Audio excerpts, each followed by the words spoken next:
Good afternoon everyone and welcome back to Big OGGIE World. So today I'm not feeling great and I have a family to feed, so I'm going to do a quick and easy supper that will fill all of us and probably leave us leftovers for tomorrow as well. So I'm going to make a tortilla.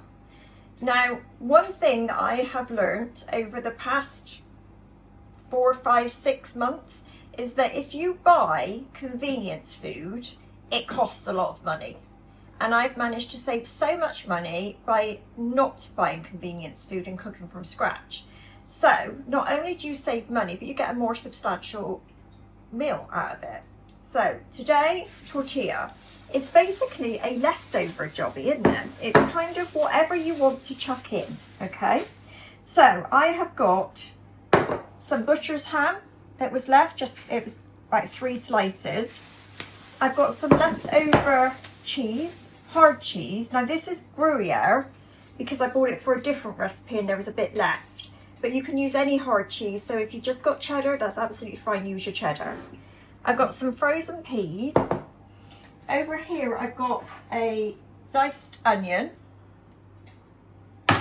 And then we've got some baby new potatoes, which I've cooked and just cut them into slices. I've not bothered peeling them, that's like too much effort. And then we're going to add about 1.5 tablespoons maybe of mixed herbs. Now in there is just parsley and thyme. We have to grow some of our own herbs, don't we? So. Yes, we do. It's stuff that I picked from the garden. So you can do this on a barbecue if you've got a cast iron skillet. The only problem with the barbecue is if you need to flip it, because obviously the underside is going to cook and the top isn't. If you're doing it at home like I do, I cook the bottom in the pan. I'm going to cook the whole lot in this frying pan, and then when I come to the top I bung it under the grill to finish it. But let's get on anyway. So to start off with, you need some either olive oil or oil of some description to cook your onion with. Now I am using part butter and part just vegetable oil because I like the taste. Okay, so as you can see my onions are softened and they're starting to brown, so that's perfect. So in go my peas. They're just frozen petit-pois, but obviously it's not been cooked, so let's just give them a little shoosh around and warm up. The beef petit-pois in this house because you don't do normal garden peas, do you? I don't like garden peas. You like posh ones. Right, so then I kind of try and spread out my base like that. And then into that I'm going to add my potatoes.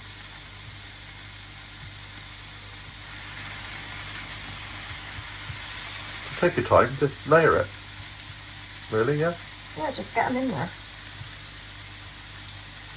Try and kind of keep them of a similar thickness. That's what I meant. I mean, this kind of would be perfect if you were camping. Yeah, you're back on that camping idea again, aren't you? I know, because it's kind of like, it's a one pot meal, isn't it? Yeah, a one absolutely. pan meal. Yep. So the only problem, like I said, would be having to flip it to cook the top. But I do reckon that if you cooked it slow enough, you could probably put a piece of tin foil over the top and the heat would eventually cook it through Yeah, anyway. seal it the same way, put a lid on it, they'll probably do the same thing. Right, on top of that goes your ham, or whatever else you're going to put in. I mean, you could put peppers in, you could put all sorts of different veg in if you wanted. You like to keep it completely veggie. We were discussing mushrooms, but would you have to cook the mushrooms first? I would cook mushrooms first, purely because they do leach water.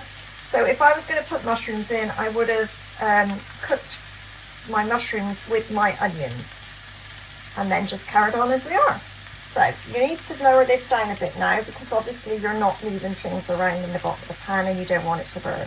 I've seen a posh one of these with asparagus in as well. Asparagus and pea work very well, I believe. Yeah, absolutely. You could put chicken in if you have chicken. Literally, whatever you've got, bung it in. Right, then I'm going to put my herbs into my egg mix. Okay. Just so that it gets kind of incorporated. And on go Did you put salt and pepper in this? I haven't yet, no. Right. On go my eggs. I heard something the other day that when you put salt into what would be an omelette, into beaten eggs, it helps the eggs break down more. It does. Controversially, I added a splash of milk into my eggs. You do, but I used to do that when I was a kid, so. So not everybody does that, No. but I tend to, again, I think it breaks the eggs up a little bit. So try and make sure that you've got everything kind of in a bit of egg. Then I'm going to put a little bit of salt and pepper, not vinegar. It's not chipper. No, don't put vinegar in.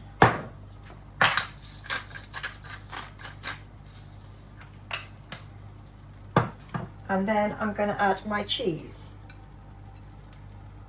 Now, because of the way that I'm going to finish this, i.e. under the grill, this cheese will melt into the egg mix anyway, but it will also kind of brown on the top. And that is it. It is all in. So now you just have to kind of be a bit patient with it. So I've lowered my hob down kind of to a low to medium, because like I said, you don't want the bottom to get brown and the top to be completely runny. Also, not like an omelette, you don't move it around. No, you just let it sit. So I tend to go around the edges like that because I can see how it's setting up the sides, if that makes sense. But you don't have to, you can just... And obviously it's going to take as long as it takes because I've used 8 large eggs in this. If you're going to make a small one, because there's only a couple of you, it's not going to take so long. So, you know, just kind of play it by ear really. Just be gentle with it, otherwise you will burn it, it'll be horrible, you'll have an awful tea and you'll blame me, and it's not my fault. So as you can see, it's kind of coming away from the edges of the pan a little bit now. So what I'm going to do is I'm going to turn off the hob and I'm going to put it under a hot grill.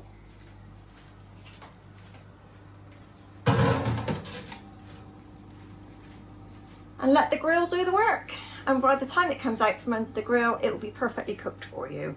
So you kind of need it to be nice and sort of brownish on the top. You want all your cheese to melt. I will stick a knife in the middle just to kind of look to make sure that it is solid all the way through. But basically, that is your tortilla. I mean, you can't get much simpler than that. Cheap, cheerful, quick. Is it hot? Is it cold? Absolutely. We will definitely have it hot this evening, but there will be leftovers tomorrow and it's perfect for a picnic. So, you know, get cooking, girls and boys.